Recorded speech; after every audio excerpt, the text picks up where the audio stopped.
আজকে বাবুর জন্মদিন, আজকে দারুণ রান্না করবো, বাবুরা খুশি হয়ে যাবে। মা কি রান্না করছো আজকে? গন্ধে জিভে জল চলে আসছে। বাবা আজকে তোর প্রিয় আলুর দম আর মাছ ভাজা করছি। জানিস তো আজকে তোর জন্মদিন? হ্যাঁ, আজকে আমার জন্মদিন? মা তুমি সব সময় মনে রাখো, আর আমি নিজেই ভুলে গিয়েছিলাম। তুই আমার সবচেয়ে আদরের, তোকে আমি ভুলতে পারি? এবার যা কাজ কর গা, অনেক হলো, সকালবেলা উঠেই চলে আসছে। ঠিক আছে মা, যাচ্ছি। যাই, আমি দেখি কেকটা হলো নাকি। মা একটা কথা জিজ্ঞেস করব? তুমি তো আমাদের জন্য এত কষ্ট করো, তোমার ক্লান্ত লাগে না?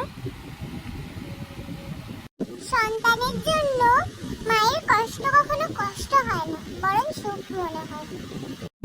ও মা, বুঝলাম। ও মা এসো, তোমার সাথে কিছু কথা বলবো। মা, দাঁড়া বাবু যাই। মা তুমি কখনো ভাবো নিজের স্বপ্নগুলো কি হলো? আমার স্বপ্ন তো তুই আর তোর ভাই বোনগুলো, ওদের মধ্যেই আমার জড়িয়ে আছে স্বপ্ন রে। কিন্তু তুমি তো কবিতা লিখতে চেয়েছিলে, কলকাতা ভর্তি হতে চেয়েছিলে।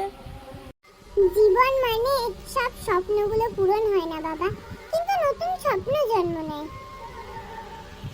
এবার চল বাড়ি চল, অনেক রাত হয়ে গেল, এবার খাবি চল। ঠিক আছে মা, তুমি যাও, আমি যাচ্ছি। এখানে আমাদের গল্প শেষ হচ্ছে। টাটা বন্ধুরা। ओ माँ, मेरी माँ, प्यारी माँ, मम्मा। हाथों की लकीरें बदल जाएंगी, गम की ये जंजीरें पिघल जाएंगी। हो खुदा पे भी असर तू